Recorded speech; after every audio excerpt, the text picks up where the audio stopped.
So from script to storyboard to illustration to animation, then to sound design, this whole process took us about a whole year. There were less than 20 people working on this thing, 15 of who fall somewhere on the spectrum. We had to buckle down, and there were a lot of long hours. People learned new stuff and got to do a lot of things they'd never done before. We got it done just in time to enter into the Dead Center Film Festival. And lo and behold, we won. Hi, I'm Connor Ferguson, and I have Asperger Syndrome. Asperger's is a developmental disorder characterized by high intelligence, difficulties in social interaction, and pervasive interests. Asperger's is a mild form of autism. Asperger's was first discovered in 1944, but wasn't considered a formal neurological condition until 1981. Many people prior to that exhibited the symptoms, but averted the label. Famous people with Asperger's include Dan Aykroyd, Daryl Hannah, Jim Henson, Heather Kuzmic, Charles Schultz, and Satoshi Tahiri. I've had Asperger's my entire life, but it wasn't until I was 14 years old when I first learned about it. During the summer of 2008, my brother and I were helping our dad rake leaves, and then I had like an intervention over by the couch and announced that I had Asperger's, and things started to click. And Asperger's makes me unique in many different ways. I have an incredible memory. I'm more outgoing than a normal person with Asperger's. I'm able to think logically and make good decisions most of the time. I mean, every now and then I'll screw up, but we all do. Well, Asperger's affects me as a college student because I learn differently than others, and that is a characteristic in people with Asperger syndrome. Sometimes I have trouble comprehending what the teacher is instructing the students. So I like a little bit of variety, and I like to diversify my learning mechanisms. And sometimes lectures can be helpful, but at other times they can just be packing in knowledge that I don't know if I'm going to use in the future. Some of my strengths include being able to learn rapidly, a good relationship with my family, a sense of patience.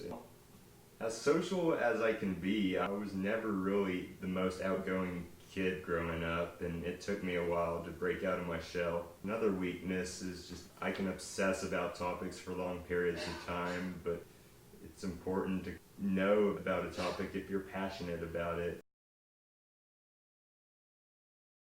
Believe it or not, I chose to study filmmaking because I thought it would guarantee me a job in Los Angeles, but at the same time I realized the field is competitive, so there's no promises I'll get a job in LA, but I do love film, and I've always loved films growing up. When I was little, I had trouble reading, and my reading comprehension skills weren't as good as they are now, and films are usually made from books and other forms of literature, and by watching movies I understood literature more, and this helped me comprehend stories a little bit better. The more I practiced, the better I got at it. So years ago, I had done some work with Autism Oklahoma. I became friends with the executive director, Melinda Laufenberger, and kind of got to know the community. Some of the parents asked me to tutor their kids in filmmaking, and I was like, okay. And so I found myself kind of going to different parents' house and like working with the students through camera, editing, all that types of sort of things. A lot of them had a little bit of social anxiety, didn't really like going out and things, so we kind of slowly worked on the social skills as well. At a certain point I made the decision to try to get the students together to actually collaborate and work together as a crew. And so we did that, and it went really well, and eventually we decided that we should start working on some projects, shoot some commercials, and we just gave the thing a name, and that's how it became Invisible Layers.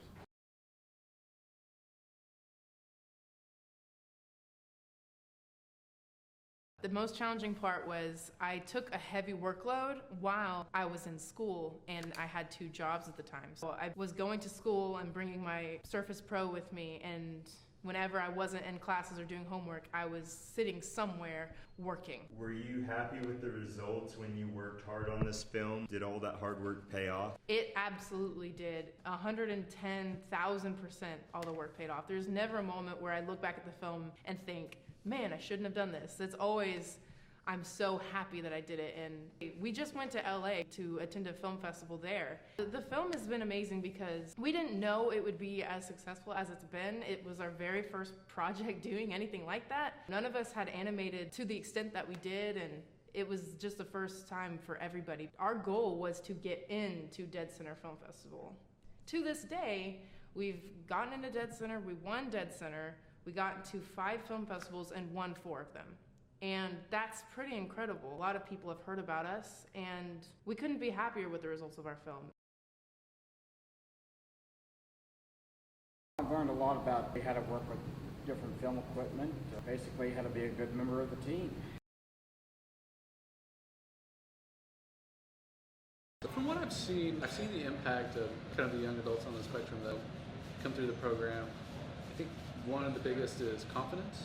I've seen a level of confidence kind of grow. Being able to be more social and work with others and collaborate and communicate.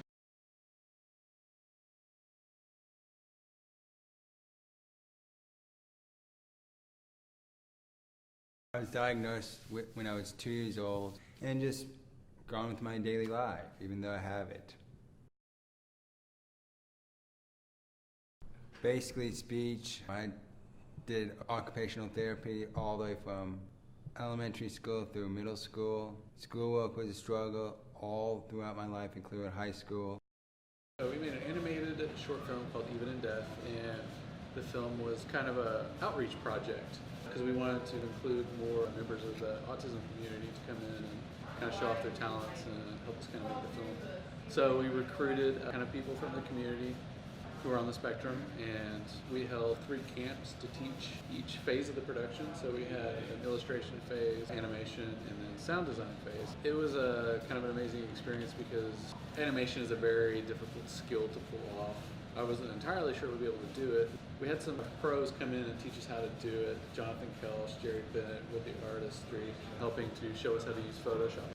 Dead Center was our goal throughout this film, to get into Dead Center. That was our goal. Whether we won or not, if we got in, we won gold, especially because the deadlines were so intense and we were right on that knife's edge of reaching them and not reaching them. So, you know, if we got in, we were golden, and we did get in, which was, when I found out we got in, I was happy, but I didn't understand the extent of how amazing that is. So I looked up Dead Center Film Festival in my own time at school, and it was kind of embarrassing because I actually started crying. People came up to me and asked me if I was okay, and I was like, I'm fine, don't worry about me. What had happened was we were just going to watch our film. That was basically all we were doing. We weren't ready to hear if we had won or lost at all. What happened was the person running that show called Zach down and let him talk about Even in Death, which we were like, okay, cool, that's awesome.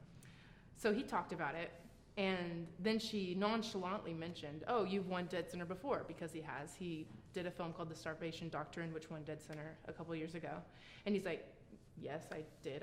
I'm a Dead Center winner. And she's like, well, now you can say that you've won Dead Center 2 times. And at that moment, we had realized what she was meaning, which was that Even in Death won Best Okie Shorts at Dead Center. The only thing I can remember is I was sitting next to Jerry and Jonathan, who were our lead artists, and some people who I worked very close with, being that I was the assistant arts coordinator. But they jumped up like rockets and were cheering and clapping and hooting and hollering and all that. And I couldn't move. I was paralyzed, which was really weird for me. Winning Dead Center and being at Dead Center alone was amazing. I grew up in LA for the first 8 years of my life, and my dad was a movie producer. And so I grew up on movie sets, hanging out with celebrity actors, like that. And so growing up, I thought about it, what should I do once I get older?